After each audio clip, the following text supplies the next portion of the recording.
ನಮಸ್ಕಾರ. ವಿಶೇಷ ಕಾರ್ಯಕ್ರಮಕ್ಕೆ ಸ್ವಾಗತ. ನಾನು ಸೌಮ್ಯ ಮಳಲಿ. ರಾಜ್ಯದಲ್ಲಿ ನಿಲ್ತಿಲ್ಲ ರಣಮಳೆ. 20 ಜಿಲ್ಲೆಗಳಿಗೆ ಜಲಾಘಾತ. ಗದಗದಲ್ಲಿ ನೋಡ್ತಿದ್ದಂತೆ ಕೊಚ್ಚಿ ಹೋಯಿತು ಕಾರು. ಹುಬ್ಬಳ್ಳಿ, ಶಿವಮೊಗ್ಗ ಸೇರಿ ಹಲವು ಜಿಲ್ಲೆಗಳಲ್ಲಿ ಮನೆಗಳು ಜಲಾಹುತಿ. ನೂರಾರು ಮನೆಗಳು ನೆಲಸಮ. ಸಾವಿರಾರು ಹೆಕ್ಟೇರ್ ಬೆಳೆ ಜಲಸಮಾಧಿ. ಕರುನಾಡಿಗೆ ಜಲ ದಿಗ್ಬಂಧನ. ಆ ಸ್ಪೆಷಲ್ ರಿಪೋರ್ಟ್ ನಿಮ್ಮ ಮುಂದೆ. 20 ಜಿಲ್ಲೆಗಳಿಗೆ ಜಲಾಘಾತ. ರಾಜ್ಯದಲ್ಲಿ ರೆಡ್ ಅಲರ್ಟ್.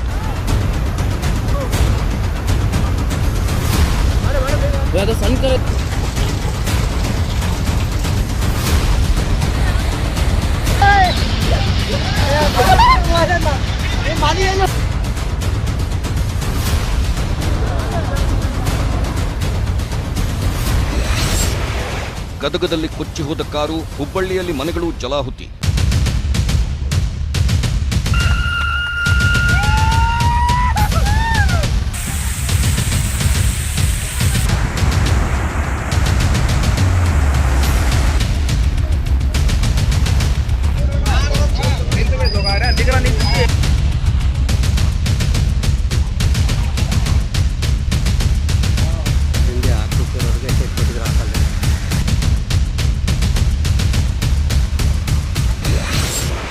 ನೂರಾರು ಮನೆಗಳು ನೆಲಸಮ, ಸಾವಿರಾರು ಹೆಕ್ಟೇರ್ ಬೆಳೆ ಜಲಸಮಾಧಿ.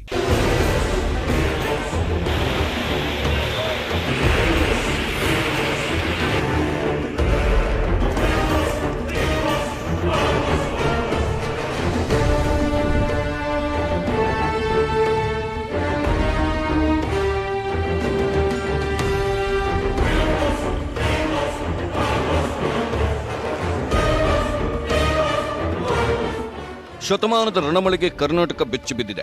ರಣರಣ ಬೇಸಿಗೆ ಕಾಲದಲ್ಲಿ ಇದ್ದಕ್ಕಿದ್ದಂತೆ ಮಳೆ ಸುರಿದ ಪರಿಣಾಮ ಬತ್ತಿ ಹೋಗಿದ್ದ ಹಳ್ಳ ಕೊಳ್ಳ ನದಿಗಳು ಉಕ್ಕಿ ಹರಿಯುತ್ತಿವೆ. ನದಿಯಾರ್ಭಟಕ್ಕೆ ಸೇತುವೆಗಳು ಬಂದಾಗುತ್ತಿವೆ. ಮಗದೊಂದು ಕಡೆ ಮನೆಗಳಿಗೆ ನೀರು ನುಗ್ಗಿ ಜನಜೀವನ ಸಂಪೂರ್ಣ ಅಸ್ತವ್ಯಸ್ತವಾಗಿದೆ. ಮಳೆಯಾರ್ಭಟಕ್ಕೆ ಬೆಳೆಗಳು ಕೊಚ್ಚಿ ಹೋಗಿ ರೈತ ಕಣ್ಣೀರು ಸುರಿಸುವ ಪರಿಸ್ಥಿತಿ ಬಂದಿದೆ. ಇನ್ನೇನು ಕೈಗೆ ಬರಬೇಕಾದ ಬೆಳೆಗಳು ಜಲಾಹುತಿಯಾಗಿ ರೈತರಿರುವ ವಾಹನಗಳು, ಜಲಾಹುತಿ ಆಗ್ತಿರೋ ಮನೆಗಳು ಹಾಗೂ ಹೊಲಗದ್ದೆಗಳು ರಣಮಳೆಯ ಅಟ್ಟಹಾಸಕ್ಕೆ ಸಾಕ್ಷಿಯಾಗಿ ನಿಂತಿವೆ.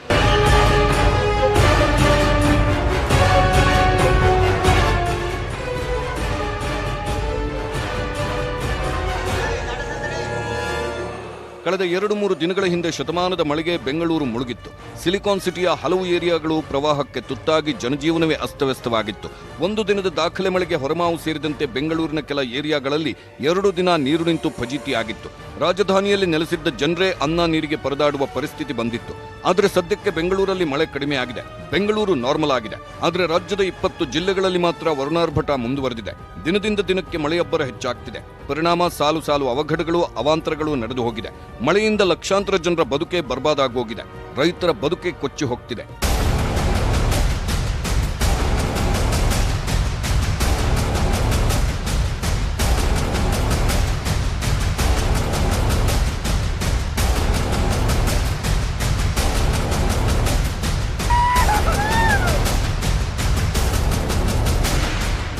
ಭೀಕರ ಮಳೆ ರಾಜ್ಯದಲ್ಲಿ ಸಾಲು ಸಾಲು ಸಂಕಷ್ಟಗಳನ್ನು ತಂದಿಡ್ತಿದೆ. ಒಂದು ಕಡೆ ಕೈಗೆ ಬಂದ ತುತ್ತು ಬಾಯಿಗೆ ಬರಲಿಲ್ಲ ಅಂತ ರೈತ ಗೋಳಾಡುತ್ತಿದ್ರೆ, ಇನ್ನೊಂದು ಕಡೆ ಕನಸಿನ ಮನೆಯೇ ಕುಸಿದು ಬಿತ್ತಲ್ಲ ಅಂತ ನೂರಾರು ಮಂದಿ ಕಣ್ಣೀರಿಡುತ್ತಿದ್ದಾರೆ. ಇನ್ನು ಕೆಲ ಕಡೆ ಭೀಕರ ಮಳೆಗೆ ಮನೆಗಳು ಜಲಸಮಾಧಿಯಾಗಿ ಜನ ಕಂಗಾಲಾಗಿದ್ದಾರೆ. ಮನೆಯಲ್ಲಿದ್ದ ವಸ್ತುಗಳೆಲ್ಲ ನೀರು ಪಾಲಾಗಿ ಬದುಕೆ ಬರ್ಬಾದಾಗುತ್ತಿದೆ. ಈ ಕಡೆ ಪರಿಹಾರ ಕೊಡ್ತಿಲ್ಲ, ಸಹಾಯಕ್ಕೂ ಯಾರೂ ಧಾವಿಸ್ತಿಲ್ಲ. ಮುಂದೇನು ಅನ್ನೋ ಚಿಂತೆಯಲ್ಲಿ ಮಳೆಗೆ ನಷ್ಟ ಅನುಭವಿಸಿದ ಮಂದಿ ಗೋಳಾಡುತ್ತಿದ್ದಾರೆ.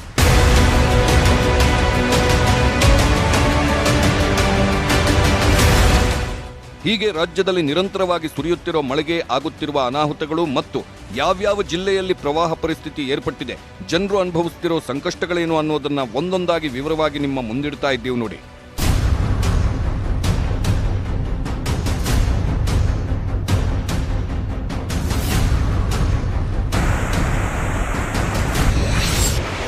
ಹಳ್ಳದಲ್ಲಿ 4 ಸಮೇತ ಕೊಚ್ಚಿ ಹೋದ ಕಾರು. ಇನ್ನೂ ಮುಂಗಾರು ಮಳೆ ಕಾಲಿಟ್ಟಿಲ್ಲ. ಆದರೆ ಅದಕ್ಕೂ ಮೊದಲೇ ಬೇಸಿಗೆ ಮಳೆ ರಣ ಅಟ್ಟಹಾಸಕ್ಕೆ ಲಕ್ಷಾಂತರ ಜನ ಹೈರಾಣಾಗಿದ್ದಾರೆ. ಮೊನ್ನೆ ತನಕ ರಣಬಿಸಿಲಿನಿಂದ ಕಂಗಾಲಾಗಿದ್ದ ಗದಗದಲ್ಲಿ ಈಗ ಹಳ್ಳ ಕೊಳ್ಳಗಳು ತುಂಬಿ ಹರಿಯುವಷ್ಟು ವರುಣ ಅಬ್ಬರಿಸುತ್ತಿದ್ದಾನೆ. ಹೀಗಾಗಿ ಗದಗ ಜಿಲ್ಲೆ ಲಕ್ಷ್ಮೇಶ್ವರ ತಾಲೂಕಿನ ನೆಲೋಗಲ್ ಗ್ರಾಮದಲ್ಲಿ ಹಳ್ಳ ದಾಟುವ ವೇಳೆ ಕಾರೊಂದು ಕೊಚ್ಚಿ ಹೋಗಿದೆ.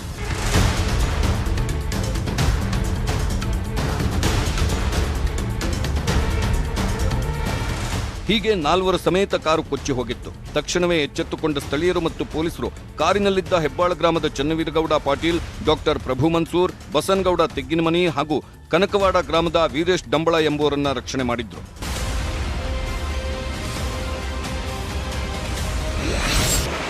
ತೋಟದ ಮನೆಯಲ್ಲಿ ಸಿಲುಕೊಂಡಿದ್ದ ನಾಯಿ ರಕ್ಷಣೆ. ದಾವಣಗೆರೆಯಲ್ಲಿ ನಿರಂತರ ಮಳೆಗೆ ಜನಜೀವನ ಅಸ್ತವ್ಯಸ್ತವಾಗಿದೆ. ಜನರು ಮಾತ್ರವಲ್ಲ, ಪ್ರಾಣಿಗಳೂ ಸಂಕಷ್ಟಕ್ಕೆ ತುತ್ತಾಗಿವೆ. ವಡೇರಹಳ್ಳಿಯ ಪಿಕಪ್ ಡ್ಯಾಂನ ಹಿನ್ನೀರಿನಲ್ಲಿ ನಾಯಿಯೊಂದು ಸಿಲುಕೊಂಡಿತ್ತು. ನಿರಂತರ ಮಳೆಗೆ ತೋಟದಲ್ಲಿ ಸಿಲುಕಿದ್ದ ನಾಯಿ ಮತ್ತು ಮರಿಗಳನ್ನ ಗ್ರಾಮಸ್ಥರು ತೆಪ್ಪದಲ್ಲಿ ಹೋಗಿ ರಕ್ಷಣೆ ಮಾಡಿ ದಡಕ್ಕೆ ತಂದಿದ್ದಾರೆ. ದಡಕ್ಕೆ ಬರುತ್ತಿದ್ದಂತೆ ಹಸಿವು ತಾಳಲಾರದೆ ಸಿಕ್ಕಿದ್ದನ್ನ ನಾಯಿಗಳು ಕಿತ್ಕೊಂಡು ತಿನ್ನೋ ದೃಶ್ಯ ಮನಮಿಡಿಯುವಂತಿತ್ತು. ಮಳೆಯಿಂದ ಆಹಾರ ಸಿಗದೆ ಒದ್ದಾಡುತ್ತಿದ್ದ ನಾಯಿಗಳನ್ನು ರಕ್ಷಣೆ ಮಾಡಿ ಗ್ರಾಮಸ್ಥರು ಮಾನವೀಯತೆ ಮೆರೆದಿದ್ದಾರೆ.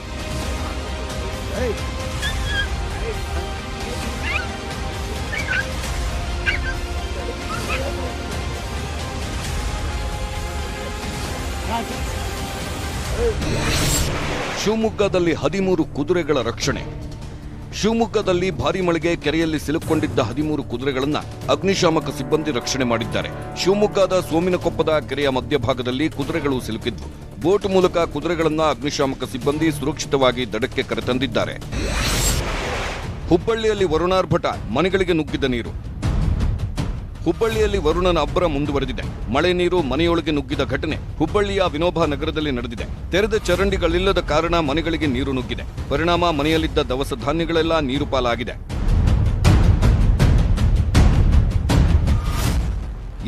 ಇದು ಹುಬ್ಬಳ್ಳಿಯ ವಿನೋಬ ನಗರದಲ್ಲಿ ಮನೆಗಳಿಗೆ ನೀರು ನುಗ್ಗಿರೋ ದೃಶ್ಯಗಳು. ಹುಬ್ಬಳ್ಳಿಯ ಗಣೇಶ್ ನಗರದಲ್ಲೂ ಮನೆಗಳಿಗೆ ನೀರು ನುಗ್ಗಿದೆ.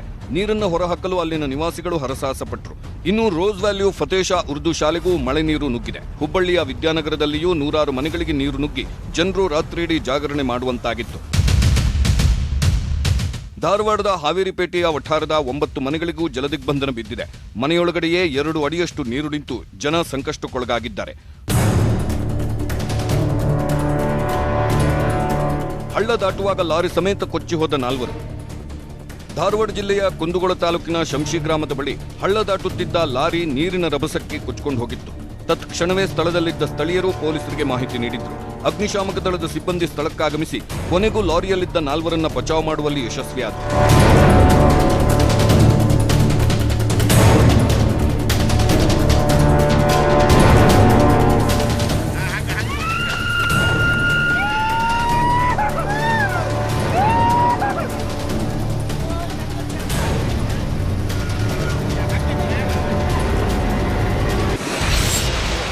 ಕೊಪ್ಪಳದಲ್ಲಿ ನಿರಂತರ ಮಳೆ, 100 ಹೆಕ್ಟೇರ್ ಬೆಳೆ ನಾಶ. ಕೊಪ್ಪಳದಲ್ಲಿ ನಿರಂತರವಾಗಿ ಸುರಿಯುತ್ತಿರೋ ಭಾರೀ ಮಳೆಗೆ ಹಳ್ಳಗಳು ತುಂಬಿ ಹರಿಯುತ್ತಿವೆ. ಹೀಗಾಗಿ ಹೊಲ ಗದ್ದೆಗಳಿಗೆಲ್ಲ ನೀರು ನುಗ್ಗಿ ಬೆಳೆ ಕೊಚ್ಚಿ ಹೋಗ್ತಿದೆ. ರೈತರು ಕಣ್ಣೀರಿಡುತ್ತಿದ್ದಾರೆ. ಎಷ್ಟೋ ಕಡೆ ಸೇತುವೆಗಳು ಮುಳುಗಿ ಸಂಪರ್ಕವೇ ಕಡಿತಗೊಂಡಿದೆ.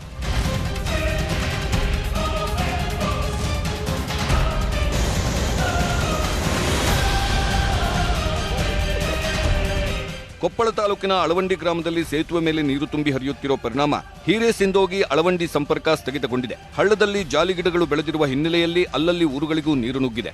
ಹಳ್ಳದ ನೀರು ಹೊಲಗಳಿಗೂ ನುಗ್ಗಿ ಮೆಕ್ಕೆಜೋಳ ಸೇರಿದಂತೆ ಹಲವು ಬೆಳೆಗಳು ನಾಶವಾಗಿದೆ. 2 ದಿನದಿಂದ ಧಾರಾಕಾರ ಸುರಿದ ಮಳೆಯಿಂದಾಗಿ ಹಳ್ಳಕ್ಕೆ ಫುಲ್ಲು ನೀರು ಬಂದು ಅಲ್ಲಿ ಗೇಟ್ಗಳನ್ನು ಹಾಕಿದ್ದಾರೆ. ಆ ಗೇಟ್ಗೆ ಇದು ಎಲ್ಲ ಹಳ್ಳದ ಹೊಲಸೆಲ್ಲ ಟಪ್ಪ ಹೋಗಿ ಅಲ್ಲಿ ಕುಂತು ಇಡೀ ಎಲ್ಲ ರೈತರ ಹೊಲದಲ್ಲಿ ನೀರು ಹೋಗಿದೆ. ಒಂದು 7-8 ಮೋಟ್ರ್ ಹೋಗಿದೆ. ಅಲ್ಲಿ ಕೂಡ ಹೊಲಲ್ಲಿ ಕೊರೆ ಬಡಿತಾ ಇದೆ. ಮೋಟ್ರನೂ ಹೋಗಿದೆ, 10-12 ಮೋಟ್ರ್ ಹೋಗಿದೆ. ಇನ್ನು ನಿರಂತರ ಮಳೆಯಿಂದ ಕೊಪ್ಪಳ ತಾಲೂಕಿನ ಮುದ್ಲಾಪುರ ಬಳಿ ಇರುವ ಹಿರೇಹಳ್ಳ ಜಲಾಶಯ ಭರ್ತಿಯಾಗಿದೆ. ಅಪಾಯ ಮಟ್ಟ ಮೀರಿ ಹರಿಯುತ್ತಿದೆ. ಹೀಗಾಗಿ ಹಿರೇಹಳ್ಳ ಜಲಾಶಯದಿಂದ 4 ಗೇಟ್ಗಳ ಮೂಲಕ ನೀರನ್ನ ಬಿಡಲಾಗ್ತಿದೆ. ನೀರು ಬಿಟ್ಟ ಪರಿಣಾಮ ಮುದ್ಲಾಪುರ, ಕಿನ್ನಾಳ, ಮಾದಿನೂರು ಗ್ರಾಮದ ಜನರಲ್ಲಿ ಆತಂಕ ಮನೆ ಮಾಡಿದೆ. ಹಳ್ಳದ ಅಕ್ಕಪಕ್ಕದ ಗ್ರಾಮಗಳಿಗೂ ನೀರು ನುಗ್ಗುತ್ತಿದೆ. ಜಲಾಶಯದಿಂದ ನೀರು ಬಿಟ್ಟ ಪರಿಣಾಮ ಚಿಕ್ಕಸಿಂದೋಗಿ, ಹಿರೇಸಿಂದೋಗಿ ಸಂಪರ್ಕ ಕಡಿತಗೊಂಡಿದೆ. ಅಳವಂಡಿ, ಮುಂಡರ್ಗಿಗೆ ಹೋಗುವ ಪ್ರಯಾಣಿಕರು ಪರದಾಡುವಂತಾಗಿದೆ. ಕಳೆದ 3-4 ದಿನಗಳಿಂದ ಮಳೆ ಸುರಿತಾ ಇದೆ ಸರ್. ಆದ್ರೆ ಈ ಹಿರೇಹಳ್ಳ ಕಟ್ಟಿರ್ತಕ್ಕಂಥ 6 ಚೆಕ್ ಡ್ಯಾಮ್ಗಳನ್ನ ಬಂದ್ ಮಾಡಿ ಮೇನ್ ಹಿರೇಹಳ್ಳನ್ನ ಗೇಟ್ ಓಪನ್ ಮಾಡ್ಯಾರ. ಹಿಂಗಾಗಿ ಆ ಕಡೆ ಈ ಕಡೆ ಹಾಕಿರ್ತಕ್ಕಂಥ ಚೆಕ್ ಡ್ಯಾಮಿಗೆ ಒಡ್ಡು ಹಾಕಿರ್ತಕ್ಕಂಥ ಎಲ್ಲ ಒಡ್ಡು ಹೊಡೆದು ಆ ಕಡೆ ಈ ಕಡೆ ಜಮೀನುಗಳಿಗೆ ನುಗ್ಗಿ ಅಪಾರ ಬೆಳೆ ಹಾನಿಯಾಗೈತಿ. ಮತ್ತೆ ಬರೇ ರೈತನ ಜಮೀನಿನ ಮಣ್ಣು ಅವ್ರು ಎಷ್ಟು ಕೋಟಿ ಕೊಟ್ಟರೆ ತಂದು ಹಾಕಕ್ಕಾಗತ್ತಂತ ಸರ್. ಆ ಜಮೀನಲ್ಲಿ ಮಣ್ಣು ಈಗ ಅದು ಇದನ್ನ ನಮ್ಗೆ ಬೆಳೆ ಬರ್ತಕ್ಕಂಥದ್ದು ಆ ಮಣ್ಣೆ ಕೊಚ್ಕೊಂಡು ಮೇನ್ ಫಲವತ್ತಾದಂಥ ಮಣ್ಣು ಕೊಚ್ಕೊಂಡು ಹೋದ್ರೆ ಮುಂದೆ ನಾವು ಬೆಳೆ ತೆಗೆಯೋದಾದ್ರೆ ಹೆಂಗೆ? ಕೊಪ್ಪಳ ತಾಲೂಕಿನ ಮಂಗಳಾಪುರ ಬಳಿ ಇರುವ ಬ್ರಿಡ್ಜ್ ಕಮ್ ಬ್ಯಾರೇಜ್ ಗೇಟ್ಗಳನ್ನು ತೆರೆಯದ ಕಾರಣ ರೈತರ ಜಮೀನಿಗೆ ನೀರು ನುಗ್ಗಿ ಬೆಳೆಗಳೆಲ್ಲ ಸಂಪೂರ್ಣ ಜಲಾಹುತಿಯಾಗಿದೆ. ಸುಮಾರು 20ಕ್ಕೂ ಹೆಚ್ಚು ಪಂಪ್ಸೆಟ್ಗಳು ಕೊಚ್ಚಿ ಹೋಗಿವೆ. ಇನ್ನು ಕೊಪ್ಪಳ ತಾಲೂಕಿನ ಹಿರೇಸಿಂದೋಗಿ ಬಳಿ ಇರೋ ಬ್ರಿಡ್ಜ್ ಕಮ್ ಬ್ಯಾರೇಜ್ ಗೇಟ್ ತೆರೆಯದ ಹಿನ್ನೆಲೆಯಲ್ಲಿ ಹಿರೇಸಿಂದೋಗಿ, ಮಂಗಳಾಪುರ, ಕಾಟ್ರಳ್ಳಿ, ಚಿಕ್ಕಸಿಂದೋಗಿ ಸಂಪರ್ಕ ಕಟ್ಟಾಗಿದೆ. ನೀರಿನ ರಭಸಕ್ಕೆ ವಿದ್ಯುತ್ ಕಂಬಗಳು ನೆಲಕ್ಕುರುಳಿದೆ. ಹಳ್ಳದ ಬದಿಯ ಜಮೀನು ಸಹ ಕೊಚ್ಚಿ ಹೋಗಿದೆ. ಇನ್ನು ನರೇಗಲ್ ಗ್ರಾಮದಲ್ಲಿ ಸುಮಾರು 106 ಎಕರೆ ಪ್ರದೇಶದ ಹತ್ತಿ ಬೆಳೆಯಲ್ಲಿ ಮಳೆ ನೀರು ನಿಂತಿದೆ. ಸುಮಾರು 2 ಅಡಿಯಷ್ಟು ನೀರು ಈ ಬೆಳೆಗಳಲ್ಲಿ ನಿಂತಿದ್ದು ಬೆಳೆ ಹಾನಿಗೊಳಗಾಗಿದೆ. ಇನ್ನು ಚಿಕ್ಕಸಿಂದೋಗಿ, ಹಿರೇಸಿಂದೋಗಿ ಗ್ರಾಮಗಳಲ್ಲಿನ ಬೆಳೆಗಳು ಸಹ ನೀರು ಪಾಲಾಗಿವೆ. ಕೊಪ್ಪಳ ಜಿಲ್ಲೆಯ ಹಲವು ಗ್ರಾಮಗಳಲ್ಲಿ ಇದೇ ಪರಿಸ್ಥಿತಿ ಇದೆ. ಹಳ್ಳದ ನೀರು ಒಕ್ಕಂದು ಪೀಕೆಲ್ಲ ಹಾಳಾಗಿದ್ರಿ ಸರ್, ಎಲ್ಲ ಕೊಚ್ಚಿಗೆ ಹೊಂಟೋಗಿದೆ. ಮೋಟ್ರ್ ಸತ ಕೊಟ್ಟು ನಾವು ಹೋಗ್ಬಿಟ್ಟಿದ್ದೇವೆ. ಮನೆನೂ ಬಿದ್ದಾವೆ ಸರ್, ಮಳೆ ಬಿದ್ದಾವೆ. ಮನೆ ಬಿದ್ದಾವೆ ಸರ್. ದಾವಣಗೆರೆಯಲ್ಲಿ ರಣಮಳೆ ಕೊಚ್ಚಿ ಹೋಯ್ತು ಬೆಳೆ. ಕಳೆದ 3 ದಿನಗಳಿಂದ ದಾವಣಗೆರೆಯಲ್ಲಿ ಮಳೆ ಅಬ್ಬರಿಸುತ್ತಿದೆ. ಪರಿಣಾಮ ಸಾಕಷ್ಟು ಅನಾಹುತಗಳಾಗಿವೆ. ದಾವಣಗೆರೆ ಜಿಲ್ಲೆಯ ನ್ಯಾಮತಿ ತಾಲೂಕಿನ ಚಟ್ನಿಹಳ್ಳಿಯಲ್ಲಿ 106 ಎಕರೆ ತೋಟಕ್ಕೆ ಮಳೆ ನೀರು ನುಗ್ಗಿದೆ. ಚಟ್ನಿಹಳ್ಳಿಯಲ್ಲಿ ಕೆರೆಕೋಡಿ ಒಡೆದ ಹಿನ್ನೆಲೆ ಅಡಿಕೆ ತೋಟ, ಭತ್ತದ ಗದ್ದೆಗಳಿಗೆ ನೀರು ನುಗ್ಗಿದ್ದು ರೈತರು ಕಣ್ಣೀರು ಹಾಕುವಂತಹ ಪರಿಸ್ಥಿತಿ ನಿರ್ಮಾಣವಾಗಿದೆ. ಇನ್ನು ನ್ಯಾಮತಿ ತಾಲೂಕಿನ ಬೆಳಗುತ್ತಿಯಲ್ಲಿ ಸಹ ಗ್ರಾಮಕ್ಕೆ ನೀರು ನುಗ್ಗಿದೆ. ಬೆಳಗುತ್ತಿಯಲ್ಲಿ ಸಹ ಕೆರೆಕಟ್ಟೆಗಳು ಭರ್ತಿಯಾಗಿ ಮನೆಗಳಿಗೂ ನೀರು ನುಗ್ಗಿದೆ. ಹೀಗೆ ದಾವಣಗೆರೆಯ ಬೆಳಗುತ್ತಿ, ಶಾಗಲೆ, ಜಡಗನಹಳ್ಳಿ ಸೇರಿ ಹಲವೆಡೆ ಬೆಳೆಗಳು ಜಲಾಹುತಿಯಾಗಿದೆ. ಶಾಗಲೆ ಗ್ರಾಮದಲ್ಲಿ ಸುಮಾರು 30 ಎಕರೆಗೂ ಅಧಿಕ ಭತ್ತದ ಬೆಳೆ ಹಾನಿಯಾಗಿದ್ರೆ ಜಡಗನಹಳ್ಳಿ ಗ್ರಾಮವೊಂದರಲ್ಲೇ 200ಕ್ಕೂ ಅಧಿಕ ಎಕರೆ ಭತ್ತ ನೀರು ಪಾಲಾಗಿದೆ. ಬೇಸಿಗೆ ಮಳೆಯಿಂದಾಗಿ ದಾವಣಗೆರೆ ರೈತರ ಬದುಕೆ ಮುಳುಗಿ ಹೋಗುತ್ತಿದೆ.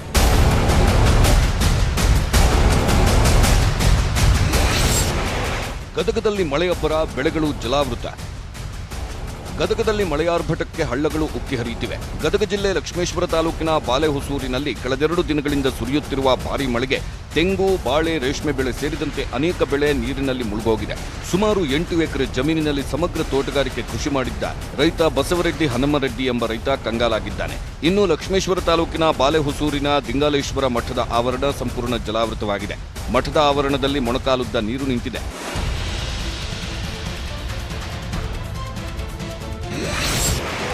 ಶಿವಮೊಗ್ಗದಲ್ಲಿ ರಣಮಳೆ, ಕೆರೆಗಳಂತಾದ ಬಡಾವಣೆಗಳು. ಬೇಸಿಗೆ ಮಳೆಗೆ ಮಲೆನಾಡಿಗರು ತತ್ತರಿಸಿ ಹೋಗಿದ್ದಾರೆ. ಗಾಜನೂರು ಜಲಾಶಯ ಗರಿಷ್ಠ ಮಟ್ಟ ತಲುಪಿದ್ದು ತುಂಗಾ ನದಿ ಪಾತ್ರದ ಜನರಿಗೆ ಎಚ್ಚರಿಕೆ ನೀಡಿದ್ದಾರೆ ಅಧಿಕಾರಿಗಳು. ಇನ್ನು ಶಿವಮೊಗ್ಗದಲ್ಲಿ ಮಳೆ ಹೊಡೆತಕ್ಕೆ ಬಡಾವಣೆಗಳೆಲ್ಲ ಕೆರೆಗಳಂತಾಗಿ ಹೋಗಿದೆ. ಶಿಕಾರಿಪುರದಲ್ಲಿ ಅಪಾರ ಪ್ರಮಾಣದ ಬೆಳೆ ನಾಶವಾಗಿದೆ. ಒಣಗಿಸಿಟ್ಟ ಮುಸ್ಕಿನ ಜೋಳ ಮಳೆ ನೀರಿಗೆ ಹಾನಿಯಾಗಿದೆ. ಶಿವಮೊಗ್ಗ ತಾಲೂಕಿನ ಪುರದಾಳು ಗ್ರಾಮದಲ್ಲಿ ಅಡಿಕೆ ಹಾಗೂ ಶುಂಠಿ ಬೆಳೆ ಸಂಪೂರ್ಣ ನಾಶವಾಗಿದೆ. ಶಿವಮೊಗ್ಗದ ರೈತರು ಮಳೆಯಿಂದಾಗಿ ಹೈರಾಣಾಗಿ ಹೋಗಿದ್ದಾರೆ. ಶುಕ್ರವಾರ ಶಿವಮೊಗ್ಗದ ಜಲಾವೃತ ಪ್ರದೇಶಗಳಿಗೆ ಸಂಸದ ಬಿವೈ ರಾಘವೇಂದ್ರ ಭೇಟಿ ಕೊಟ್ಟು ಜನರ ಸಮಸ್ಯೆಗಳನ್ನು ಆಲಿಸಿದ್ರು. ಶಿವಮೊಗ್ಗದ ಶರಾವತಿ ನಗರ, ಗಾಂಧಿನಗರ, ವಿದ್ಯಾನಗರ, ವೆಂಕಟೇಶ್ ನಗರ ಸೇರಿದಂತೆ ಹಲವು ಬಡಾವಣೆಗಳಿಗೆ ಭೇಟಿ ಕೊಟ್ಟ ಸಂಸದರು ಮುಂದಿನ ಬಾರಿ ಹೀಗಾಗದಂತೆ ಕ್ರಮ ಕೈಗೊಳ್ಳಲು ಅಧಿಕಾರಿಗಳಿಗೆ ಸೂಚನೆ ಕೊಟ್ಟರು.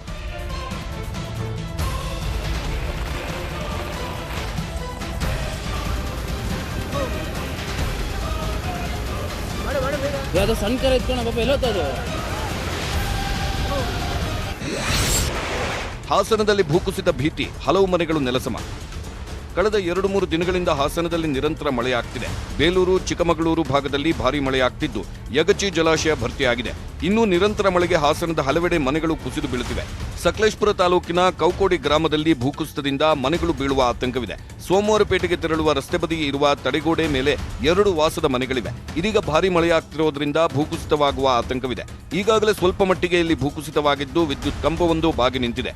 ಇನ್ನು ಹಾಸನ ಜಿಲ್ಲೆ ಅರಕಲಗೂಡು ತಾಲೂಕಿನ ಹೆಬ್ಬಾಲೆಕೊಪ್ಪಲು ಗ್ರಾಮದಲ್ಲಿ ಸುರೇಶ್ ಎಂಬುವರ ಮನೆ ಕುಸಿದು ಬಿದ್ದಿದೆ. ಕಳೆದ 1 ವಾರದಿಂದ ಹಾಸನದಲ್ಲಿ 146 ಮಿಲಿಮೀಟರ್ ಮಳೆಯಾಗಿದ್ದು ಇದುವರೆಗೂ ಜಿಲ್ಲೆಯಲ್ಲಿ 96 ಮನೆಗಳಿಗೆ ಹಾನಿಯಾಗಿದೆ. ಹಾಸನದಲ್ಲಿ 2 ಮನೆಗಳು ಸಂಪೂರ್ಣ ನೆಲಸಮವಾಗಿದೆ. ವಿಜಯಪುರದಲ್ಲೂ ಮಳೆ ಅವಾಂತರ ಮುಂದುವರೆದಿದೆ. ವಿಜಯಪುರ ತಾಲೂಕಿನ ತಾಜಪುರ ಗ್ರಾಮದಲ್ಲಿ ಮಲ್ಲಪ್ಪ ಬಿದ್ರಿ ಎಂಬುವರಿಗೆ ಸೇರಿದ 3 ಎಕರೆಯಷ್ಟು ಬಾಳೆತೋಟ ಸಂಪೂರ್ಣ ಜಲಾವೃತವಾಗಿದೆ. ಇನ್ನು ವಿಜಯಪುರ ನಗರದ ವಾಟರ್ ಬೋರ್ಡ್ ಬಳಿ ಬೃಹತ್ ಮರವೊಂದು ಬಿದ್ದ ಪರಿಣಾಮ ಬೈಕ್ ಸವಾರ ಗಾಯಗೊಂಡಿದ್ದಾನೆ.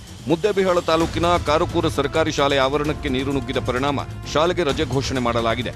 ಶಾಲೆಯ ಆವರಣದಲ್ಲೇ ಸೊಂಟ ಮಟ್ಟ ನೀರು ನಿಂತಿದೆ. ಅಕಾಲಿಕ ಮಳೆಯಿಂದ ವಿಜಯಪುರದಲ್ಲಿ ರೈತರು ಸಂಕಷ್ಟಕ್ಕೊಳಗಾಗಿದ್ದಾರೆ.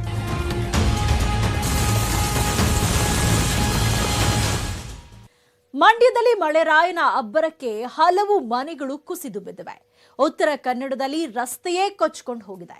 ಬೆಳಗಾವಿ, ಬಾಗಲಕೋಟೆ, ಯಾದಗಿರಿ, ಚಿತ್ರದುರ್ಗದಲ್ಲೂ ಭಾರೀ ಮಳೆಯಾಗ್ತಾ ಇದ್ದು ಜನ ಸಂಕಷ್ಟಕ್ಕೊಳಗಾಗಿದ್ದಾರೆ. ರಣಮಳೆಗೆ ಕಂಗೆಟ್ಟ ಇತರೆ ಜಿಲ್ಲೆಗಳ ಅಪ್ಡೇಟ್ ಕೊಡ್ತೀವಿ ಚಿಕ್ಕ ಬ್ರೇಕ್ ಆದ್ಮೇಲೆ.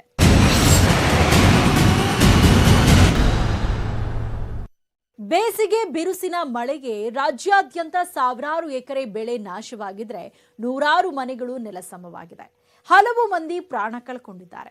ಯಾವ್ಯಾವ ಜಿಲ್ಲೆಯಲ್ಲಿ ಏನೇನ್ ಹಾನಿಯಾಗಿದೆ ಅನ್ನೋದರ ಇನ್ನಷ್ಟು ಮಾಹಿತಿ ನಿಮ್ಮ ಮುಂದೆ. ಮಂಡ್ಯದಲ್ಲಿ 30ಕ್ಕೂ ಹೆಚ್ಚು ಮನೆಗಳಿಗೆ ಹಾನಿ. ಕೋಡಿ ಬಿದ್ದ ಕೆರೆ, ಹರಿದು ಬಂತು ರಾಶಿ ರಾಶಿ ಮೀನು. ಮಂಡ್ಯದಲ್ಲಿ 3 ದಿನಗಳಿಂದ ಸುರಿಯುತ್ತಿರೋ ಮಳೆಗೆ 30ಕ್ಕೂ ಹೆಚ್ಚು ಮನೆಗಳಿಗೆ ಹಾನಿಯಾಗಿದೆ. ಮಂಡ್ಯ ಜಿಲ್ಲೆ ಕೆಆರ್ಪೇಟೆ ತಾಲೂಕಿನ ಐಚನಹಳ್ಳಿ, ಬೆಟ್ಟದ ಹೊಸೂರು, ಬೂಕನಕೆರೆ, ಆಲಂಬಾಡಿ ಕಾವಲು, ಸೋಮನಹಳ್ಳಿ, ಪುರ ಸೇರಿದಂತೆ ಹಲವು ಗ್ರಾಮಗಳಲ್ಲಿ ಮನೆಗಳು ಕುಸಿದು ಬಿದ್ದಿದೆ. 30 ಮನೆಗಳ ಪೈಕಿ ಕೆಲವು ಮನೆಗಳು ಭಾಗಶಃ ಕುಸಿತವಾಗಿದೆ. ಇನ್ನು ಮಂಡ್ಯದಲ್ಲಿ ಕೆರೆಯಿಂದ ಕಾಲುವೆಗೆ ರಾಶಿ ರಾಶಿ ಮೀನುಗಳು ಬಂದಿದ್ದು, ಮೀನು ಹಿಡಿಯಲು ಸುಂಡಳ್ಳಿ ಗ್ರಾಮಸ್ಥರು ಮುಗಿಬಿದ್ದಿದ್ದಾರೆ. ಸುಂಡಳ್ಳಿ ಕೆರೆ ಕೋಡಿ ಬಿದ್ದ ಕಾರಣ ಕಾಲುವೆಗೆ ಮೀನುಗಳು ಬರ್ತಿವೆ. ಹೀಗಾಗಿ ಮೀನು ಹಿಡಿಯಲೆಂದೇ ಗ್ರಾಮಸ್ಥರು ಕಾಲುವೆ ಬಳಿ ಬೀಡು ಬಿಟ್ಟಿದ್ದಾರೆ. ಬಲೆ ಹಾಕಿ ನಾ ಮುಂದು ತಾ ಮುಂದು ಎಂದು ಮೀನು ಹಿಡಿತಿದ್ದಾರೆ. ಇನ್ನು ಉತ್ತರ ಕನ್ನಡ ಜಿಲ್ಲೆಯ ಕರಾವಳಿ ಮತ್ತು ಮಲೆನಾಡಿನಲ್ಲಿ ಭಾರಿ ಮಳೆ ಆಗ್ತಿದೆ. ಭಾರಿ ಮಳೆಗೆ ಗುಳ್ಳಾಪುರದಿಂದ ಕಲ್ಲೇಶ್ವರ ಡೋಂಗ್ರಿ ಸಂಪರ್ಕ ಕಲ್ಪಿಸುವ ತಾತ್ಕಾಲಿಕ ರಸ್ತೆ ಕೊಚ್ಚಿ ಹೋಗಿದೆ. ಗಂಗಾವಳಿ ನದಿಗೆ ಅಡ್ಡಲಾಗಿ ಇದ್ದ ಶಾಶ್ವತ ಸೇತುವೆ ಕಳೆದ ಬಾರಿ ಪ್ರವಾಹಕ್ಕೆ ಕೊಚ್ಚಿ ಹೋಗಿತ್ತು. ಪರ್ಯಾಯವಾಗಿ ಓಡಾಡಲು ಸಾರ್ವಜನಿಕರೇ ನಿರ್ಮಾಣ ಮಾಡಿಕೊಂಡ ತಾತ್ಕಾಲಿಕ ರಸ್ತೆ ಈಗ ಮತ್ತೆ ಮಳೆಗೆ ಆಹುತಿಯಾಗಿದೆ. ಗ್ರಾಮದ ಜನರಿಗೆ ಮತ್ತೆ ಸಂಪರ್ಕದ ಸಮಸ್ಯೆ ಎದುರಾಗಿದೆ. ಭಟ್ಕಳದಲ್ಲೂ ಮಳೆ ಎಡೆಬಿಡದೆ ಸುರಿಯುತ್ತಿದೆ. ಬೆಳಗಾವಿ, ಬಾಗಲಕೋಟೆಯಲ್ಲಿ ವರುಣಾರ್ಭಟ. ಬೆಳಗಾವಿ ಮತ್ತು ಬಾಗಲಕೋಟೆ ಜಿಲ್ಲೆಗಳಲ್ಲೂ ಭಾರಿ ಮಳೆಯಾಗ್ತಿದ್ದು ಜನ ಹೈರಾಣಾಗಿದ್ದಾರೆ. ಬೆಳಗಾವಿ ಜಿಲ್ಲೆ ಗೋಕಾಕ್ ತಾಲೂಕಿನ ಕೊಣ್ಣೂರು ಪಟ್ಟಣದಲ್ಲಿ ರೈಲ್ವೆ ಅಂಡರ್ ಪಾಸ್ನಲ್ಲಿ ನೀರು ತುಂಬಿಕೊಂಡು ಅವಾಂತರ ಸೃಷ್ಟಿಯಾಗಿದೆ. ಇನ್ನು ಭಾರಿ ಮಳೆಗೆ ಬಾಗಲಕೋಟೆಯ ಮುಧೋಳ ಕಾತರ್ಕಿ ರಸ್ತೆ ಬಂದಾಗಿದೆ. ಮುಧೋಳ ತಾಲೂಕಿನ ಯಡಹಳ್ಳಿ ಗ್ರಾಮದಲ್ಲಿ ನಿರ್ಮಾಣ ಹಂತದ ಸೇತುವೆ ಜಲಾವೃತ ಆಗಿದೆ. ಸಂಚಾರ ಬಂದಾಗಿ ವಾಹನ ಸವಾರರು ಪರದಾಡುವಂತಾಗಿದೆ. ಇನ್ನು ಗ್ರಾಮೀಣ ಭಾಗದಲ್ಲಿ ಜನಜೀವನ ಅಸ್ತವ್ಯಸ್ತವಾಗಿದ್ದು ಮಣ್ಣಿನ ಮನೆಗಳು ಸೋರುತ್ತಿವೆ. ಜಂಬಗಿಕೇಡಿ ಗ್ರಾಮದಲ್ಲಿ ಮಳೆಯಿಂದಾಗಿ ಮನೆಗಳು ಕುಸಿದು ಬೀಳುವ ಆತಂಕ ಎದುರಾಗಿದೆ. ಈ ಕಡೆ ರಾಯಚೂರು ಜಿಲ್ಲೆಯ ಮಸ್ಕಿ ಜಲಾಶಯಕ್ಕೂ ಭಾರಿ ಪ್ರಮಾಣದ ನೀರು ಹರಿದು ಬರುತ್ತಿರುವ ಪರಿಣಾಮ ನಾಗಲಾಪುರ ಹಳ್ಳ ಸಂಪೂರ್ಣ ಭರ್ತಿಯಾಗಿದೆ. ಹೀಗಾಗಿ ನದಿ ಪಾತ್ರದ ಗ್ರಾಮಸ್ಥರಿಗೀಗ ಪ್ರವಾಹದ ಭೀತಿ ಎದುರಾಗಿದೆ. ಬಿರುಗಾಳಿ ಸಹಿತ ಬಿರುಸಿನ ಮಳೆಗೆ ಯಾದಗಿರಿ ಜಿಲ್ಲೆಯ ಸುರಪುರ ತಾಲೂಕಿನ ಹಾವಿನಾಳ ಗ್ರಾಮದಲ್ಲಿ ಭತ್ತದ ಬೆಳೆ ಹಾನಿಯಾಗಿದೆ. ಭತ್ತದ ರಾಶಿಯನ್ನ ಜಮೀನಿನಲ್ಲಿ ರೈತರು ಸಂಗ್ರಹಿಸಿಟ್ಟಿದ್ದರು. ಮಳೆ ನೀರಿಗೆ ಭತ್ತ ತೊಯ್ದು ಹೋಗಿದೆ. ಭತ್ತ ಹಾನಿಗೊಳಗಾಗಿ ರೈತರು ಸಂಕಷ್ಟಕ್ಕೆ ತುತ್ತಾಗಿದ್ದಾರೆ. ಹೀಗೆ ಒಂದಲ್ಲ ಎರಡಲ್ಲ ರಾಜ್ಯದ 20 ಜಿಲ್ಲೆಗಳಲ್ಲಿ ವರುಣಾರ್ಭಟ ಮುಂದುವರೆದಿದೆ. ಚಿಕ್ಕಬಳ್ಳಾಪುರದಲ್ಲೂ ರಣಮಳೆಯಾಗ್ತಿದ್ದು ಶ್ರೀನಿವಾಸ ಸಾಗರ ಜಲಾಶಯ ತುಂಬಿ ಕೋಡಿ ಹರಿಯುತ್ತಿದೆ. ಕೋಟೆನಾಡು ಚಿತ್ರದುರ್ಗ ಜಿಲ್ಲೆಯಲ್ಲಿ ಧಾರಾಕಾರ ಸುರಿಯುತ್ತಿದ್ದು ಮುಂಗಾರು ಪ್ರಾರಂಭಕ್ಕೂ ಮೊದಲೇ ಚಿಕ್ಕಮದುರೆ ಕೆರೆ ಕೋಡಿ ಬಿದ್ದಿದೆ.